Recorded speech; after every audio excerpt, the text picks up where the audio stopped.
Udah. Halo Bu Dia, apa Halo, Dokter Fani. kabar? Apa kabar Bu Dia? Sadar sehat. Ya, saya sangat rindu sama Bu Dia. Jadi waktu saya masih kuliah sering banget konsultasi bukan hanya soal pribadi ya, tetapi juga tentang organisasi, kemudian juga tentang kegiatan-kegiatan mahasiswa, sering jadi narasumber saya waktu masih aktif di BSO. Jadi Udah kemarin, berapa tahun yang lalu itu ya? Udah lama sepertinya banget kalau itu. hampir 10 tahun, enggak sih ya, mungkin 8-7 tahun yang lalu. Oke, Wow, lama jadi banget. seneng banget sih malam hari ini Bu Dio mau luangin waktunya untuk sharing sama kita nih memenuhi undangan kami dari komunitas Sadar Sehat. Bu Dia mungkin bisa Terima kasih. perkenalkan diri dulu nih kalau kita kan sudah saling kenal. Nah untuk sobat sehat yang baru join malam hari ini, Bu Dia saat ini tugas di mana dan apa aja sih yang dikerjakan? Oke. Terima kasih, Dokter Fani. Waduh, dulu mahasiswa, sekarang manggilnya Bu Dokter. Oh, jangan Bu. Saya ya meski masih ibu-ibu tapi ibu pemuda. Nih, Oke. terima kasih kesempatannya dari Sadar Sehat ya mengundang atau mengajak Ibu untuk IG Live malam ini. Untuk teman-teman yang bergabung, perkenalkan yang belum kenal dengan saya, nama saya Dia Fridari. Saya sehari-hari sebagai dosen di program studi psikologi Fakultas Kedokteran Universitas Udayana dan juga praktisi psikolog. Jadi lebih pada psikolog klinis atau psikologi transpersonal. Sekarang lebih memfokuskan lagi pada aspek spiritualitas dari sisi psikologis gitu. Jadi itu saja mungkin. Sekarang ya Itu mengajar online. disertasi yang Ibu angkat S3 kemarin ya Bu ya. Tentang Iya lebih pada ya. transpersonal psychology betul. Oke, jadi Bu Dia ini baru kemarin menyelesaikan pendidikan S3-nya di Amerika ya Bu ya. Sudah 2 tahun yang lalu.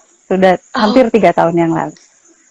oke, jadi masih banyak banget ilmu yang bisa kita dapatkan dari Bu Dia. Jadi bukan hanya mahasiswa aja, kita pun juga bisa tanya-tanya. Malam hari ini spesial ada Bu Dia Fridari.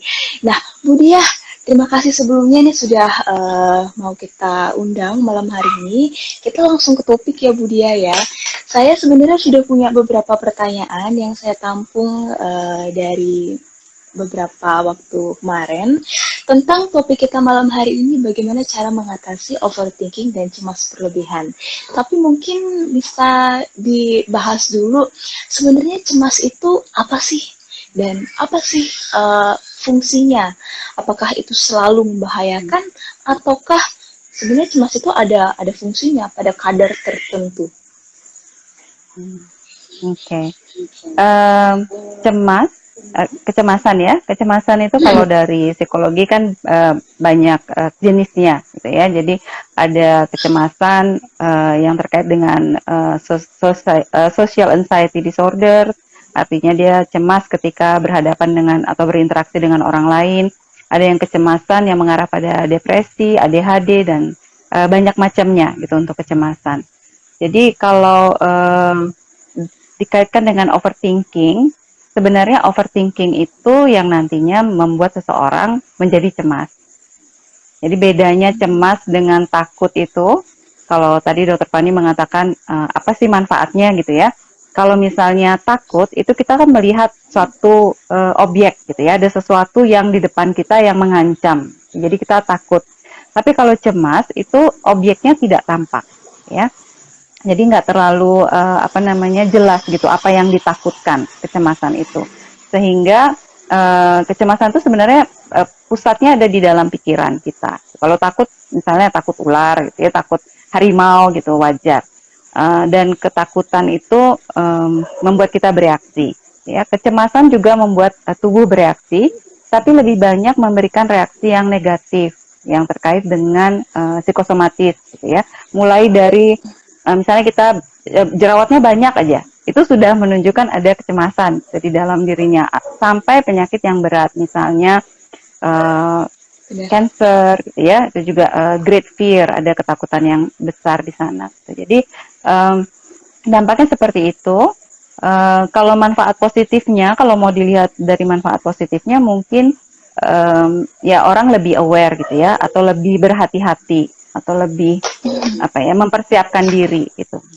Tetapi kalau Oke. kecemasan berlebihan yang seperti tadi disampaikan, lebih banyak efek negatifnya terhadap kondisi Oke. mental, kesehatan jiwa dan kesehatan fisik juga.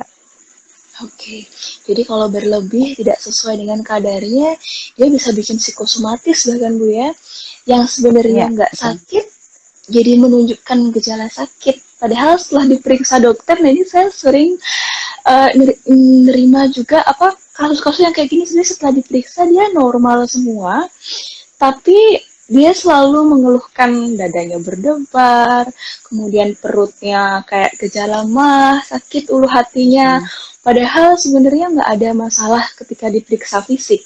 Jadi iya. muncul psikosomatis atau yang sudah Hmm. sakit tetapi jadinya seakan-akan sakitnya tambah parah tapi sebenarnya sesuai dengan hasil pemeriksaannya jadi sakit tapi nggak parah-parah banget sih sebenarnya kan gitu ya Bu ya. Iya, ya menarik Oke. sekali karena fisik itu sebenarnya mengkomunikasikan dengan mental kita ya, dengan pikiran kita gitu. Jadi kalau tubuh sudah terganggu gitu, ada manifestasi dalam bentuk fisik, misalnya seperti tadi yang saya sampaikan jerawat gitu, misalnya jerawatnya nggak hilang-hilang, udah ke dokter spesialis kulit yang paling top juga gitu ya, jerawatnya masih ada aja. Nah itu terkait dengan apa yang dia pikirkan, apa yang dia rasakan. Jadi memang penyembuhan itu mungkin sekarang sudah lebih holistik gitu. Jadi terkait dengan body, mind, and soul ya. Jadi pikiran dan tubuh itu saling berkaitan gitu. Oke, Bu Dia, kalau untuk kelompok yang rentan, nah itu siapa sih yang bisa mengalami kecemasan berlebih atau overthinking kayak gini? Kelompok yang rentan, lebih pada lebih mungkin pada tipe kepribadian juga ya. Ada tipe-tipe Hmm, kepribadian yang neurotik begitu, itu kecenderungannya akan lebih mudah cemas dan lebih banyak berpikirnya itu overthinkingnya. Kalau kepribadian introvert juga mungkin bisa apa namanya, dia lebih banyak memendam sehingga tidak terlalu mengeluarkan apa yang dirasakan, itu juga bisa. Tapi kalau dari faktor jenis kelamin atau usia gitu ya, bervariasi sekali karena kecemasan tadi sendiri kan banyak sekali macamnya, mulai dari social anxiety disorder sampai dengan kecemasan yang mengarah pada depresi gitu ya. Jadi siapa saja, dan mungkin sebagian besar orang gitu, kalau untuk bicara overthinking ya, sebagian besar orang uh, juga membiarkan dirinya untuk dikendalikan oleh pikirannya gitu. Itu yang menyebabkan kecemasan yang muncul dalam diri seseorang. oke. Kalau untuk lingkungan kira-kira ngaruh nggak Bu Dia? Misalnya kayak contoh nih orang yang dia dibesarkan dan tinggal dari kecil memang di Jepang. Nah, kita tahu itu negara yang dengan angka bunuh diri yang tertinggi di dunia. Uh, apa itu apakah karena mereka dibesarkan di situ dengan pola asuh misalnya seperti itu dia jadi lebih cemasan orangnya kayak gitu kira-kira? Bisa sekali, faktor-faktor yang menyebabkan kecemasan bisa dari faktor eksternal ataupun internal. Kalau tadi Dokter Fanny bilang faktor eksternal ya lingkungan gitu ya, mungkin pola asuh, keluarga gitu, itu bisa mempengaruhi. Kemudian faktor internal yang tadi faktor kepribadian, kemudian bagaimana cara dia coping terhadap stresnya atau bagaimana dia mengatasi apa dirinya sendiri gitu, karena uh, suatu tekanan yang dirasakan oleh seseorang itu bisa direspon berbeda-beda, ya kan? Maksudnya tekanan yang sama mungkin satu orang dengan tipe kepribadian tertentu merasakan itu lebih berat, gitu. Sehingga seperti tadi di Jepang misalnya, jadi ke tingkat bunuh dirinya menjadi tinggi gitu karena tekanan pekerjaan. Mungkin bagi orang lain atau yang orang Jepang juga yang lain mendapat tekanan yang sama tapi dia bisa mengatasi. Jadi ya ada faktor eksternal internal bahkan faktor dari fisiologis juga ya dari kondisi brainnya atau susunan saraf di otaknya dan seterusnya itu juga bisa menyebabkan seorang memiliki kecemasan berlebihan. Oke. Nah, lalu kalau untuk apa istilahnya, bagaimana cara menyeimbangkan antara overthinking atau cemas yang berlebihan gitu, dan juga less thinking yang akhirnya bisa bikin seseorang jadi abai gitu. Soalnya kan ini terkait pandemi juga Bu ya. Kalau overthinking nggak bagus, less abai, less thinking jadi ntar malah abai. Jadi dia malas mikir, udah aku lepas masker aja kayak gitu. Nyeimbanginnya ada tipsnya nggak Bu dia? Mungkin mengatasi overthinkingnya dulu ya. Overthinking itu sebenarnya apa sih gitu ya, apa sih yang disebut dengan overthinking gitu, apa kita sebenarnya kita boleh atau tidak sih berpikir gitu ya. Jadi pertanyaannya yang disebut dengan over itu bagaimana, karena setiap detik itu sekian ribu pikiran akan ada hadir gitu ya kalau kita tidak aware atau kalau kita tidak sadar gitu. Jadi pikiran tuh selalu ada dalam pikiran kita dan banyak sekali, ribuan gitu ya. Nah, overthinking itu menjadi semacam, kalau orang yang sudah mengalami overthinking itu seperti sama seperti orang kecanduan sebenarnya.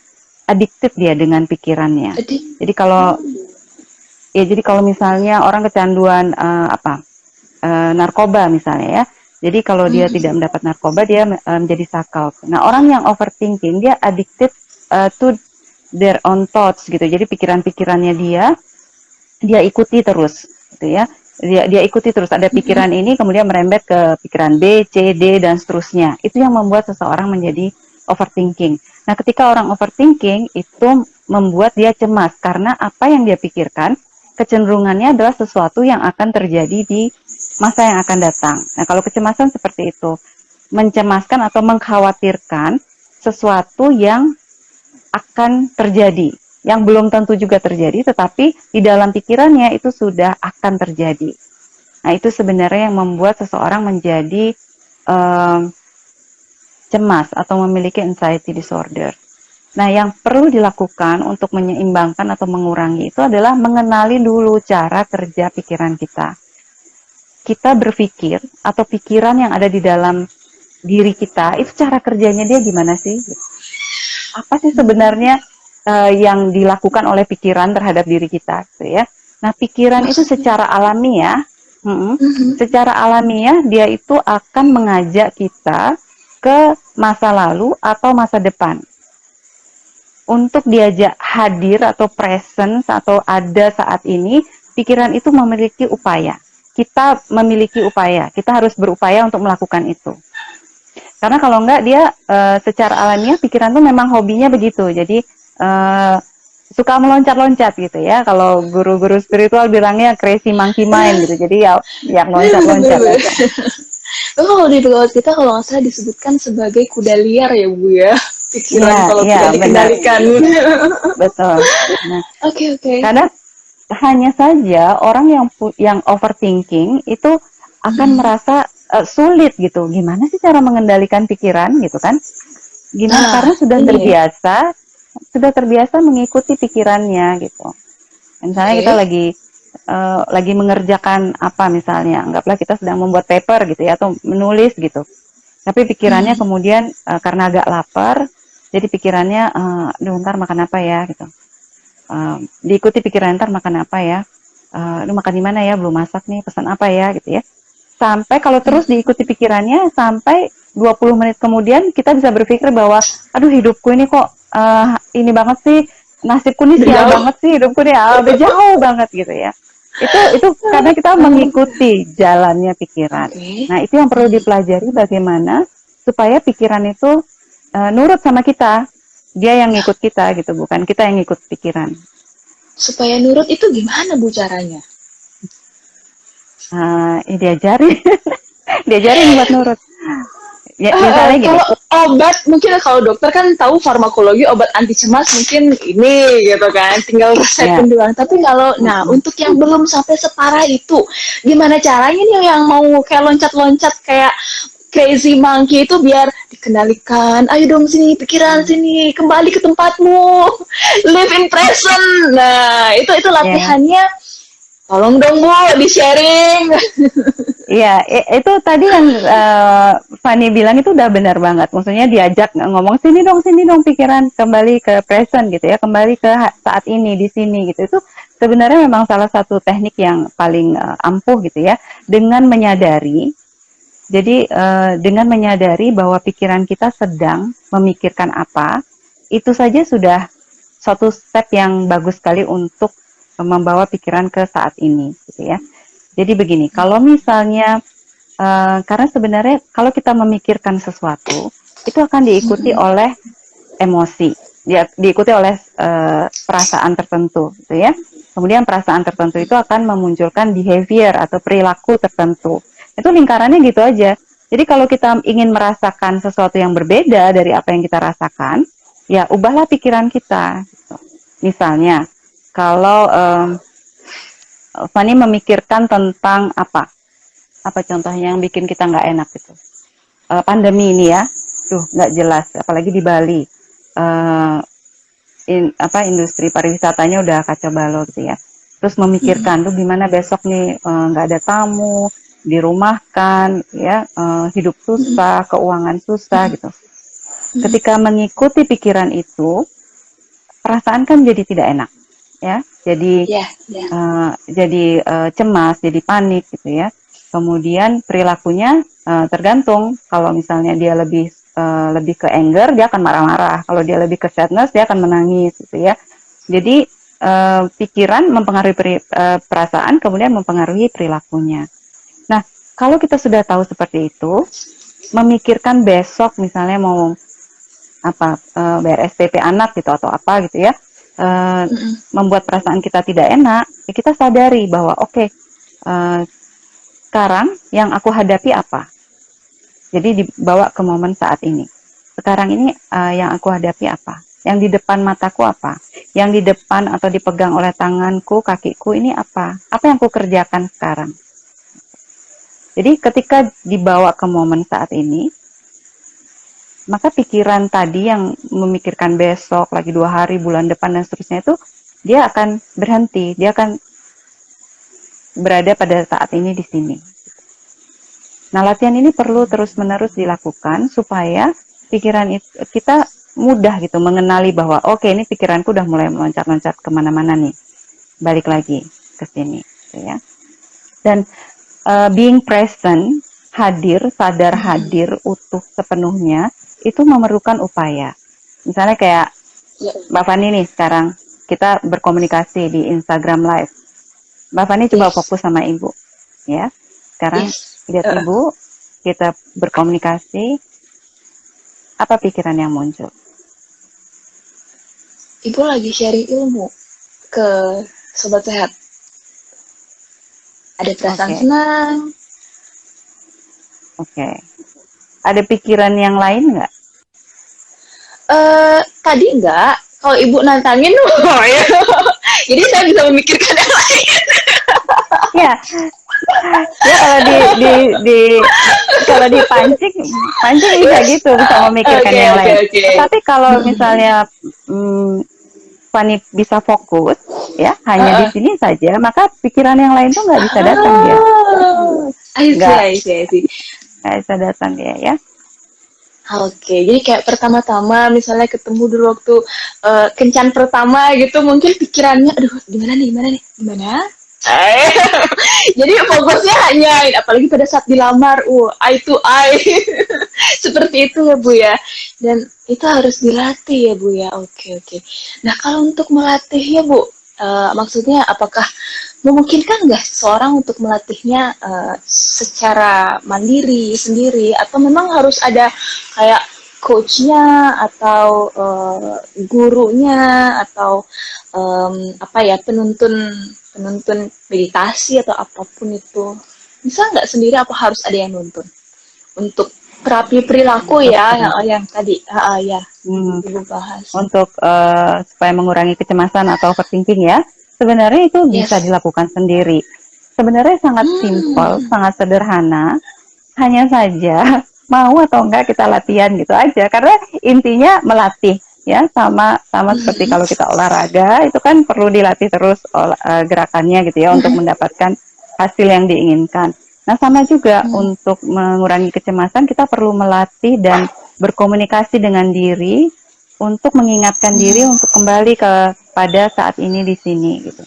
Tetapi kalau misalnya sudah mengalami disorder, gangguan misalnya social anxiety disorder gitu ya, seperti klien Ibu kemarin uh, Mhm. ketika bertemu orang lain jantungnya langsung berdebar-debar gitu ya, kemudian dia langsung blank, dia untuk menyapa saja tidak bisa gitu ya, Mhm. tidak bisa Mhm. berbicara gitu, sudah keringat dingin, panik, langsung mengalami panic attack gitu, walaupun orang itu sama sekali tidak membahayakan gitu ya. Tetapi Mhm. kalau sudah seperti itu, ya Ibu rasa perlu bantuan profesional gitu, untuk menuntun gitu ya. Tapi kalau misalnya overthinking yang kita sendiri bisa mengamati pikiran kita, bisa mengamati perasaan dan perilaku kita itu bisa dilakukan sendiri dengan cara Oke. itu tadi mengajak diri Mhm. untuk apa ya, mengembalikan perhatian pada saat ini di sini. Sebenarnya yang bikin cemas itu ya kuncinya di pikiran sih sebenarnya. Bagaimana cara mengelola pikiran kita itu kuncinya di sana aja. Karena dari pikiran itu mempengaruhi perasaan. Benar banget Bu, karena em, otak itu kan juga pusat dari bukan hanya berpikir, tetapi juga koordinasi, bergerak, emosi. Ketika ada pikiran-pikiran tertentu, jadi emosinya bisa berubah karena ada perubahan hormon yang diatur di amigdala seperti itu ya Bu ya. Oke. Betul. Nah, Nah, cuman Bu saya, kalau sudah terganggu proses atau fisiologisnya itu yang perlu Mhm. mungkin bantuan baik itu Mhm. psikiater untuk dari obatnya gitu ya ataupun psikolog untuk psikoterapinya gitu. Karena ada Oke. hal-hal yang kalau seperti penyebab kecemasan itu karena disebabkan oleh trauma misalnya itu kan sudah Mhm. dalam ya masuk ke dalam subconscious mind. Jadi sudah masuk ke dalam pikiran bawah sadar kita. Nah, itu sulit untuk meretrieve gitu, sulit untuk menyadari gitu, apa sih sebenarnya yang membuat saya cemas gitu, atau sesuatu yang men-trigger saya sehingga perilaku ini muncul gitu. Nah, seperti itu perlu psikoterapi menurut Ibu kalau misalnya ada kejadian-kejadian trauma yang dialami oleh seseorang. Oke. Yes, yes. Nah, kok tadi kan kita mungkin lebih banyak ngebahas tentang dampak negatifnya ya Bu ya, sampai bisa mengalami gangguan mental, kemudian penurunan fungsi, orang jadi nggak produktif, karena yang harusnya dia ketemu orang bisa bersosialisasi, dia malah mengalami jantung berdebar lah, kemudian juga ada yang bahkan mau ujian karena cemas jadi diare, itu teman saya yang kayak gitu Bu dulu, jadi IBS, Irritable Bowel Syndrome. Nah, tapi kalau untuk Oh, untuk istilahnya kayak fungsi dampak baik dari cemas, Ibu gimana ngelihat kondisi ini, Bu? Saat ini Cina kan lagi bikin sumber energi buatan kayak matahari buatan ya, Bu ya. Itu dalam rangka supaya dia punya cadangan energi lain selain yang berasal dari bio gitu dari fosil kayak gitu. Apakah itu merupakan salah satu bentuk kecemasan kalau menurut Bu Dia? Apakah cemas itu bisa membuat seseorang menjadi lebih produktif, jadi lebih tertantang adrenalinnya untuk melakukan satu hal yang jauh lebih dibanding dengan orang-orang lain? Gimana Bu?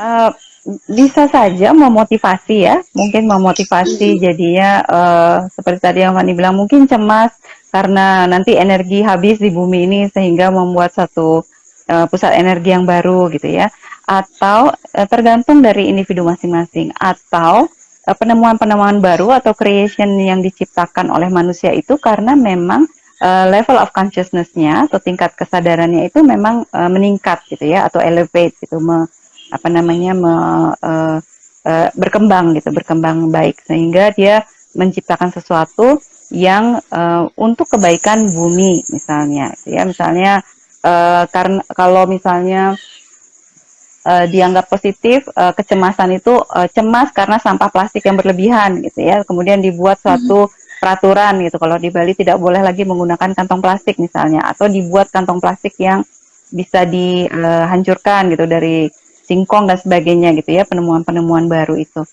Uh, itu hal yang positif kalau kita mau lihat dari suatu aspek dari kecemasan gitu ya. Tetapi lebih juga pada concern atau peningkatan level of consciousness-nya.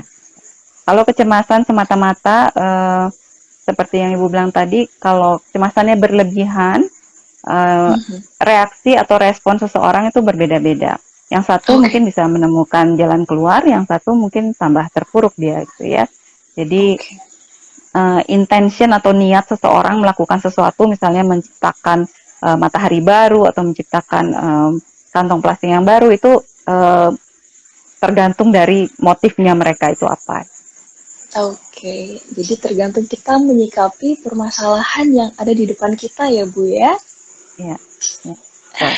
Nah, terakhir Bu, saya ingin tahu tips dari Budi ya, bagaimana caranya supaya kita bisa terhindar dari cemas Hmm, yang berlebihan yang berdampak negatif. Oke. Tipsnya, kalau dari Ibu sih tipsnya jeda, ya, ambil jeda, tarik nafas, amati, amati proses yang ada dalam pikiran kita. Semakin kita bisa memberikan jarak antara apa yang kita pikirkan, kita bisa mengamati pikiran, itu akan membuat diri kita jauh lebih tenang, jauh lebih damai, dan tidak memiliki kecemasan berlebihan. Sederhana sekali, mungkin bagi teman-teman yang sedang menonton sekarang, gitu ya, lagi sedang menonton, kemudian mendengarkan IG Live ini, bisa dicoba sekarang untuk tutup mata atau buka mata, terserah, silakan. Kemudian niatkan ke dalam diri, saya akan mengamati pikiran saya, ya. Saya akan mengamati pikiran saya. Kemudian bayangkan, amati, ada nggak pikiran? Coba Fani, coba deh. Oke, ada Katakan sih dalam Bu. hati, saya akan mengamati pikiran saya. Oke, em, Ada nggak yes, pikiran yang muncul? saya ada. Ada. Itu gimana Oh, Bu? oh, coba. Normal ya? Apa yang Eh, muncul? Bagaimana supaya acaranya ini bermanfaat? Pada saat itu, pada saat akan mengamati pikiran, pikiran itu yang muncul. Ya, heeh. Oke. Okay. Mungkin teman-teman bisa komen nggak ya? Ada yang nyoba nggak ya? Ada yang ngasih jantung-jantung doang, Bu. Oh, mungkin hati. Damai maksudnya. Itu normalnya harusnya kalau kalau kayak gitu nggak ada pikiran apa gimana, Bu? Coba aja. Coba lagi. Saya akan mengamati pikiran saya akan mengamati pikiran yang muncul. Hmm,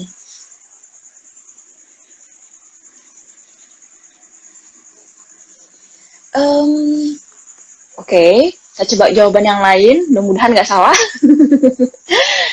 Saya memikirkan Nggak ada tentang jawaban diri benar salah. saya. Oke, saya memikirkan tentang apa yang ada di dalam tubuh saya, suara nafas, detak jantung. Jadi kayak memfokuskan ke satu titik. Oke. Itu bagus untuk latihan meditasi kalau seperti itu. Kalau fokus pada satu titik, misalnya fokus pada nafas gitu ya, atau fokus pada suara, atau fokus pada apa saja, yang satu fokusnya itu bagus untuk meditasi. Tapi ketika kita akan Nah, mengamati pikiran, mhm,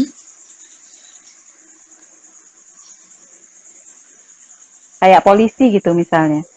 Kalau misalnya kita tahu mhm, tuh ada polisi, kita naik motor nih rahasia, ada rahasia di sana gitu. Nah, kita nggak patroli ya. bawa SIM gitu. Nah, ada rahasia di Renon, ada rahasia gitu. Terus kita nggak bawa SIM. Ke sana nggak kita? Enggak. Nggak lewat Renon ya. Kalau bisa muter aja gitu ke arah Sanur atau kemana gitu. Nah, sama seperti I pikiran. see. Kalau kita Oke, oke, oke, oke, oke. niatkan untuk mengamati, pikiran itu justru Ah, hilang. oke, ya, ya, ya. Ya, ya. Maksud pikiran-pikiran yang tadinya itu datang dan mengganggu itu jadi, nah bener banget kayak kata Rusliali, jadi nggak muncul. Jadi Kayak nggak ada yang kita muncul. fokus ke satu titik itu ya Bu ya.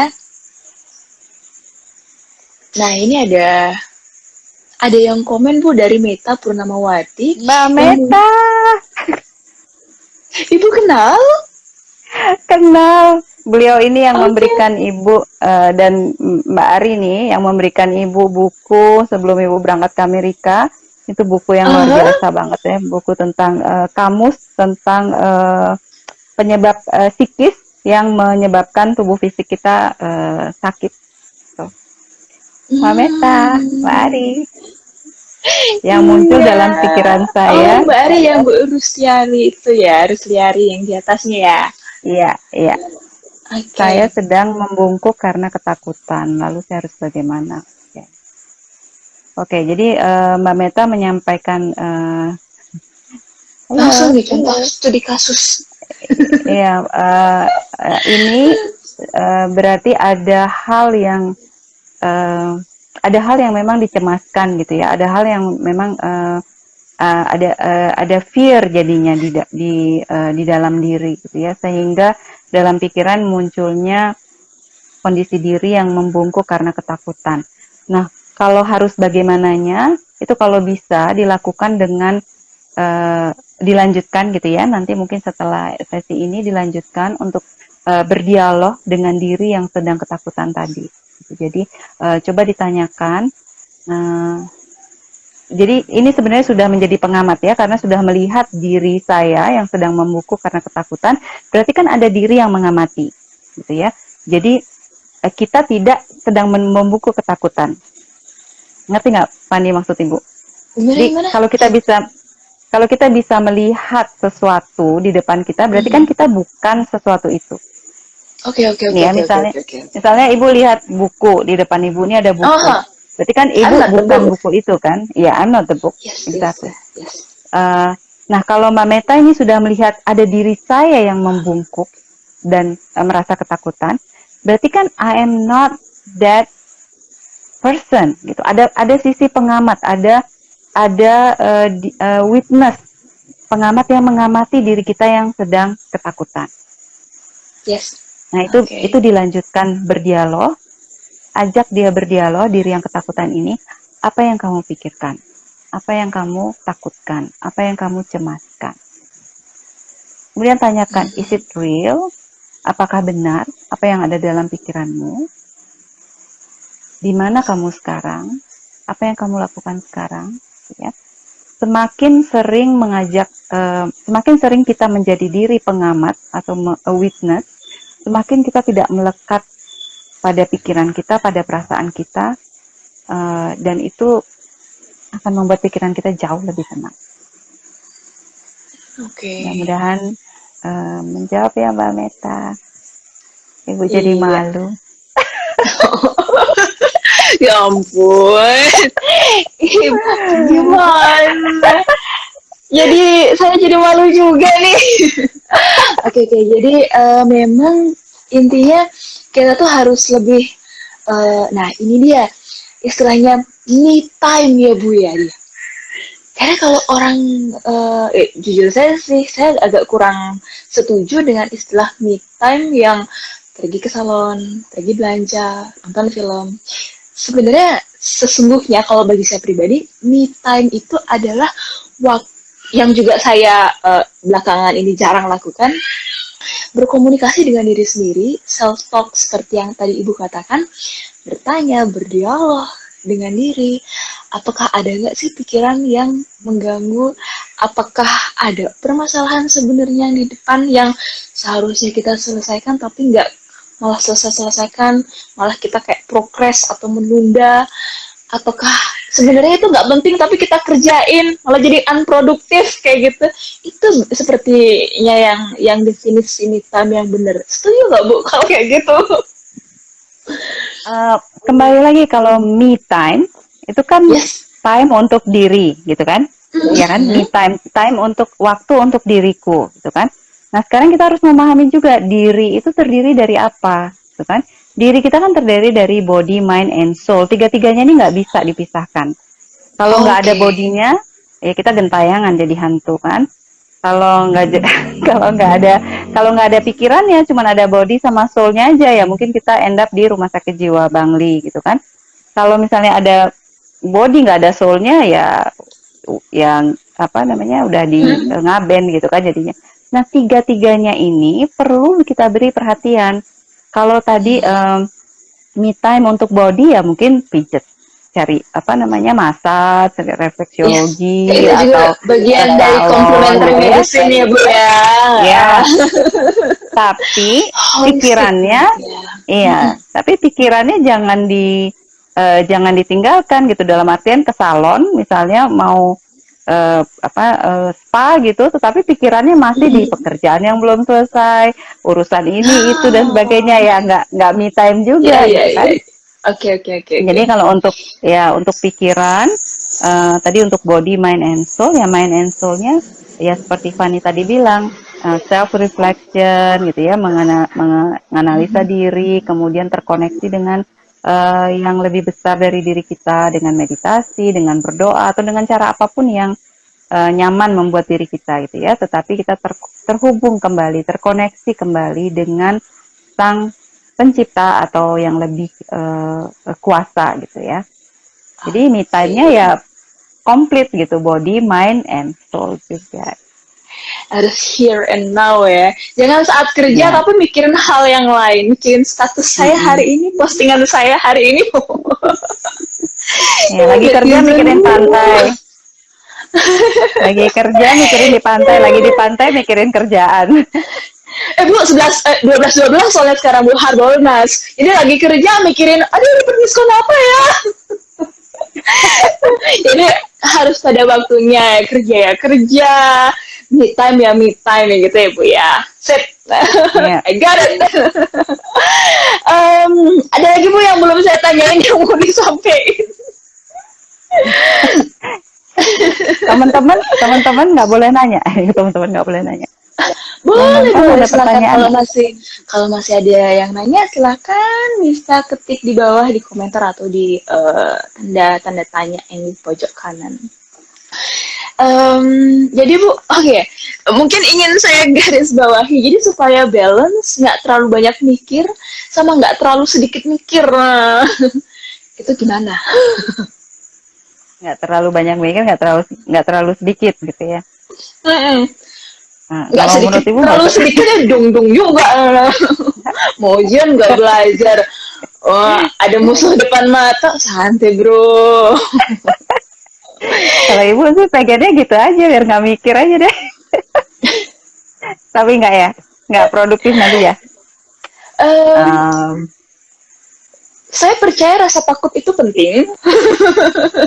Jadi ketika ada sinyal supaya kita tahu bagaimana caranya supaya entah itu kabur lah atau menyelamatkan diri, entah nembak kalau kita ada seorang pemburu, nah kayak gitu. ya, ya rasa takut Supaya itu memang balance. memang dimunculkan untuk apa namanya, untuk survive kan, memang Yes. survival gitu ya, supaya kita apa namanya bertahan hidup gitu. Jadi ya eh, itu yang mungkin Dokter Fani tadi sampaikan bahwa kalau kita tidak terlalu banyak mikir gitu ya, atau nggak ada yang ditakutkan, gitu, sehingga menjadi apa namanya, menjadi neglect gitu ya, menjadi mengabaikan. Ya betul juga. Sekarang sebenarnya overthinking juga tidak selamanya jelek gitu ya, tidak selamanya buruk gitu. Tergantung apa yang dipikirkan, gitu aja sih. Kalau misalnya overthinkingnya itu adalah pikiran-pikiran yang joyful, yang menyenangkan, yang membuat semangat, ya nggak apa-apa overthinking, terus aja pikirin seperti itu kan. Jadi kalau terkait dengan law of attraction, katanya kan kalau misalnya kita bisa memikirkan hal-hal yang menyenangkan, maka hal-hal yang menyenangkan yang akan hadir dalam kehidupan kita gitu. Tapi kalau ketakutan, kecemasan itu lebih banyak reaksi di dalam tubuh itu akan lebih banyak dampak negatifnya. Misalnya Dokter Fani mengambil contoh yang pandemi ini. Pandemi kalau orang tidak cemas, nanti dia cuek dong. Terus nggak pakai masker, terus nggak jaga jarak gitu, terus sembarangan aja gitu ya. Nah, itu ignorance namanya. Bukan orang yang cemas. Kalau orang yang nggak mau pakai masker, kemudian nggak jaga jarak dan masih berkerumun dan sebagainya itu lebih pada ignorance ya. Awareness Jadi dia ya. tidak peduli gitu ya, tidak peduli. Oke. Tapi bukan bukan tidak cemas. Eh, Kalau orang yang cemas itu nanti sistem imunnya justru menurun kan, imun tubuhnya kan menurun. Gitu. Jadi yang proporsional aja gitu, dan bukan cemas juga, tetapi lebih pada peduli gitu ya. Jadi kalau kita misalnya mau keluar dengan masker gitu ya, keluar mencuci tangan dan sebagainya, itu karena kita peduli akan kesehatan kita dan kesehatan orang lain gitu. Bukannya karena cemas gitu. Duh, cemas nanti begini. Perilaku itu bisa sama, tapi motif atau yang mendasari perilaku itu bisa berbeda, ya kan? Ada orang yang Yes, pakai oke. masker dengan dasar kecemasan. Jadi motif dalam dirinya tuh, aduh nanti aku ketularan, aduh nanti nanti ada orang batuk lagi bersin. Nah, dia cemas, takut. Nah, itu efek ke fisiologisnya itu lebih banyak negatifnya dibandingkan orang kalau pakai masker karena dia peduli. Oke, sekarang lagi pandemi dan saya perlu menjaga kesehatan saya dan saya menjaga kesehatan orang lain juga tidak menularkan gitu ya. Jadi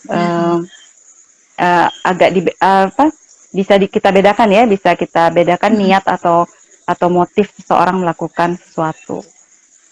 Ya. Oke. Ada pertanyaannya Ini dia kayaknya respon.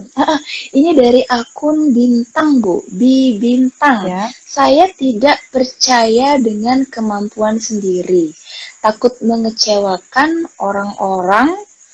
Em, ya, itu.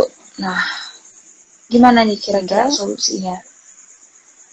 takut Keputus mengecewakan ya. orang-orang hingga Oh, saya sendiri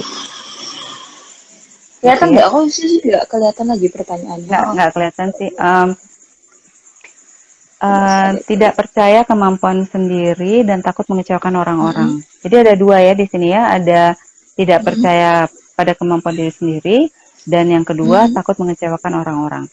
Oke, yang pertama tidak percaya pada kemampuan diri sendiri itu eh, penyebabnya bisa pengalaman-pengalaman sebelumnya, gitu ya. Mungkin ada hal-hal yang membuat dirinya menjadi tidak percaya diri, membuat Bintang menjadi tidak percaya diri, sehingga eh, berkembang menjadi merasa tidak memiliki kemampuan, gitu ya. Nah, kalau seperti ini bisa melakukan uh, terapi sendiri, dia seperti self affirmation atau melakukan Oke. afirmasi diri, gitu ya. Kemudian juga fokuskan pada hal-hal yang sudah bisa dilampaui, sudah bisa dilewati. Gitu. Jadi misalnya Bintang sekarang umur berapa, sedang apa, apakah sudah bekerja, apakah sudah kuliah atau apa, itu sepanjang perjalanan Bintang pasti banyak hal-hal yang sudah bisa dilalui, ya, entah itu lulus SD, lulus SMP, lulus SMA atau apapun gitu. Jadi coba dipikirkan bahwa oh saya sudah pernah melampaui satu ujian apa misalnya, gitu ya. Kemudian self affirmation itu ada beberapa teknik kalau misalnya mau cari di Google yang bagus itu ada mirror work punyanya Louise Hay itu bagus ya untuk tidak hanya untuk meningkatkan kepercayaan diri sendiri tapi juga untuk mencintai diri sendiri lebih lebih meningkatkan self love juga. Itu Kemudian kayak gimana itu Bu tadi yang apa mirror itu kayak gimana? mirror work Caranya? itu ada 21 hari program. Jadi dalam setiap hari itu bisa ada programnya yang unik gitu masing-masing. Jadi misalnya hari pertama gitu ya, untuk minggu pertama, hari pertama melihat ke cermin, kemudian berbicara dengan diri sendiri, mengatakan dia I love you itu misalnya. Atau hari kedua misalnya dimanapun kita melihat refleksi diri kita, apakah di spion mobil, di spion motor, atau di pintu kaca atau apa, begitu kita melihat diri kita di bayangan kita sendiri, langsung tersenyum dan bilang I love you, misalnya seperti itu. Hari ketiga misalnya mengambil foto waktu kita masih kecil, menempelkannya di meja rias gitu, melihat kegembiraan, ya pilih fotonya jangan yang lagi nangis ya, foto yang menunjukkan kegembiraan, kemudian innocence ya, kalau kecil itu kan kita naif lah gitu ya, maksudnya masih polos gitu, dan bermain happy gitu. Nah, berbagai latihan gitu. Banyak kok di Google, nanti bisa dicari. Itu bisa untuk Afirmasi ya. meningkatkan afirmasi, untuk meningkatkan percaya diri juga. Nah, yang kedua ini yang lebih berat sebenarnya, takut mengecewakan orang-orang. Gitu ya, karena kita memang biasa dibesarkan atau dididik untuk mendengarkan apa kata orang, atau untuk conform atau mengikuti society, gitu ya, sosial, lingkungan. Kita dituntut untuk berperilaku atau melakukan sesuatu untuk lingkungan, untuk orang lain, gitu ya. Misalnya waktu kecil saja, ayo kalau kamu nakal, mama nggak sayang lagi loh. Atau misalnya kalau kamu pinter, nanti mama beliin hadiah. Itu kan sudah conditioning banget kan. Jadi kalau aku nakal, aku nggak disayang. Jadi aku harus baik gitu misalnya. Jadi itu pola asuh yang biasa diberikan gitu ya oleh lingkungan. Mungkin kalau tidak orang tua, kalau orang tuanya tidak begitu ya lingkungan, misalnya tante, om, atau orang-orang di sekitar kita gitu. Jadi sehingga timbul perasaan bahwa saya harus membahagiakan orang lain, saya harus membuat orang lain bangga gitu ya. Kalau kalimatnya Bintang di sini takut mengecewakan orang-orang, kan intinya berarti dia harus melakukan sesuatu untuk membuat orang lain happy gitu ya. Nah, Bintang mulai sekarang belajar untuk menghilangkan ketakutan itu ya. Karena apa? Karena ketika kita terus-menerus berusaha membahagiakan orang lain atau membuat orang lain bangga, itu tidak akan pernah bisa. Dalam arti, kita tidak akan pernah bisa membuat orang lain bahagia gitu ya, karena kita tidak bertanggung jawab terhadap kebahagiaan orang lain. Kita bertanggung jawab terhadap kebahagiaan diri kita sendiri. Kita bertanggung jawab terhadap emosi kita, perasaan kita, dan perilaku kita gitu ya. Kita tidak bisa membuat orang lain bahagia. Karena apa? Karena mereka memiliki pemikiran-pemikiran, perasaan-perasaan, dan masalah-masalah yang mereka miliki sendiri. Jadi kalau orang lain menggantungkan kebahagiaannya pada kita, itu bukan tanggung jawab kita, itu tanggung jawabnya dia. Ya. Jadi takut mengecewakan orang-orang itu mulai pelan-pelan Bintang kurangi, hilangkan, gitu ya. Karena apa yang orang lain alami, rasakan, atau pikirkan itu adalah tanggung jawabnya mereka. Ya. Jadi yang sekarang Bintang perlu lakukan adalah apa yang membuat diri saya happy, apa yang membuat diri saya senang melakukan entah itu pekerjaan atau kuliah atau apapun, gitu ya. Apa yang membuat diri saya damai, apa yang membuat diri saya tenang. Pikirkan dulu untuk apa, untuk yang diri kita sendiri dulu. Karena kalau kita sudah tenang, kita sudah happy, kita sudah selaras, baru kita bisa menyebarkan energi itu atau membantu orang-orang di sekitar kita. Gitu. Ya kayak Dokter Fani. Kalau Dokter Fani sakit, gimana dia bisa bantu ngobatin orang lain, gitu kan? Nah, bener banget. kalau nakes pada isolasi semua, gimana bisa ngobatin orang lain? Ya, jadi Setuju, jaga setuju, setuju. kesehatan. Berarti semasih keinginan atau kebahagiaan kita itu tidak mengancam dan tidak membahayakan orang lain, just go ahead. Kayak gitu ya berarti ya Budia ya. Ya, ya. Jadi jangan Oke. mulai kita apa namanya menyingkirkan opini-opini orang lain, gitu ya. Karena orang lain itu boleh beropini apa saja tentang diri kita atau tentang whatever, karena itulah yang ada di dalam pikiran orang tersebut gitu. Tapi kita bertanggung jawab bagaimana meresponnya, bagaimana kita bereaksi atau berespon terhadap opini itu powernya ada di kita. Jangan serahkan power itu ke orang lain. Artinya kalau orang lempar tai anjing ke kita, tai anjingnya kan tetap aja tai anjing gitu ya. Tapi bagaimana kita Dasar merespon, anjay. Oke, oke, boleh lanjut. tapi bagaimana kita merespon kondisi itu kan tergantung kita gitu ya, bukan tergantung orang yang melempar kotoran itu. Oke, oke, oke, I see. Misalnya kalau kita dicolekin gitu ya Bu ya, ya kita entah nyolekin balik atau kita jadikan aja itu jadi kotorannya, itu jadi kotoran, jadi pupuk kompos gitu kan bisa aja ya Bu ya. Yang Ya, menguatkan betul. kita. Kayak aku bilang, what doesn't kill you make you stronger. Betul, betul. Oke, siap-siap. Bintang, semoga udah terjawab pertanyaannya ya. Nanti kalau mau tanya-tanya lebih, hubungin lanjut Iya, asal silakan. community. Oke, Sip. ini satu pertanyaan lagi mungkin Bu. Pertanyaan terakhir ya dari audiens, apakah cemas berlebihan itu berhubungan dengan OCD Bu, terutama trikotilomania atau kebiasaan untuk mencabut Mencabut rambut? rambut ya. Ya, salah Ini satu sering ditemukan di kasus psikiatri juga sih Bu, waktu saya koas. ya. Oh ya ya. OCD ya, obsessive compulsive disorder, dan itu memang apa namanya sangat-sangat bukan mengganggu tetapi lumayan kalau klien-klien ibu yang memiliki OCD lumayan strugglingnya untuk melakukan aktivitas sehari-hari saja dia sulit gitu ya, karena dia apa namanya harus melawan dirinya untuk, misalnya kalau yang OCD-nya terhadap kebersihan gitu, dia harus melawan dirinya berani keluar yang penuh debu dan sebagainya gitu. Kalau terkait dengan mencabut rambut tadi ya, yang atau gigit-gigit kuku gitu, itu juga salah Iya, satu iya. simptom atau gejala dari kecemasan gitu ya. Jadi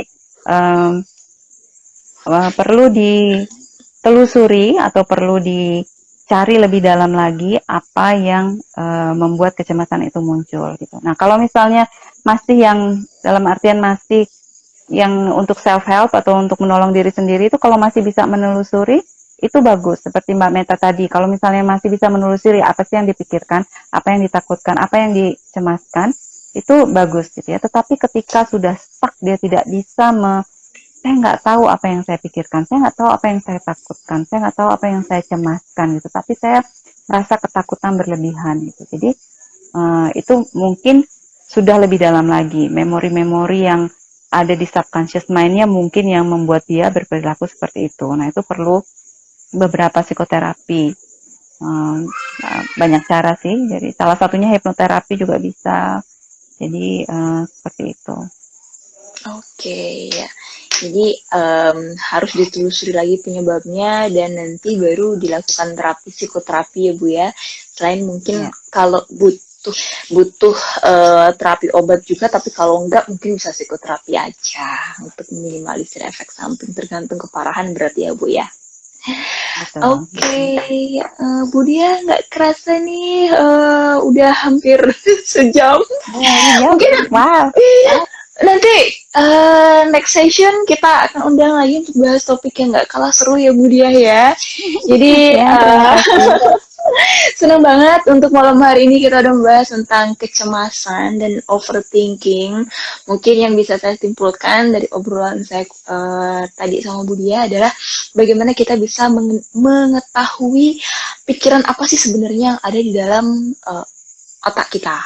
Jadi dengan kita cari tahu itu kenapa, seperti apa, coba lakukan dialog dengan diri sendiri, sehingga ketika kita memfokuskan terhadap satu objek tersebut, satu pikiran itu, satu topik itu, jadi pikiran-pikiran yang lain yang tadinya bikin over jadi nggak bikin over. Dan kalau sudah tidak overthinking, otomatis nggak sampai mengalami gangguan kecemasan. Kalau gangguan kecemasan biasanya nanti itu bisa ngefek ke psikosomatis nanti. Cuman bedakan antara overthinking, gangguan cemas, dan rasa takut. Nah, rasa takut ini penting untuk membuat kita menjadi tahu bagaimana cara menyelamatkan diri. Tapi yang lebih penting lagi ketika kita mengalami rasa takut atau rasa cemas adalah bagaimana cara kita meresponnya. Harus dengan hal yang positif, jangan sampai hal yang merugikan diri sendiri ataupun merugikan orang lain. Seperti itu ya kurang lebih, Bu. Mungkin ada mau ditambahkan? Ya, kurang lebih seperti itu. Mungkin ini siap. apa namanya?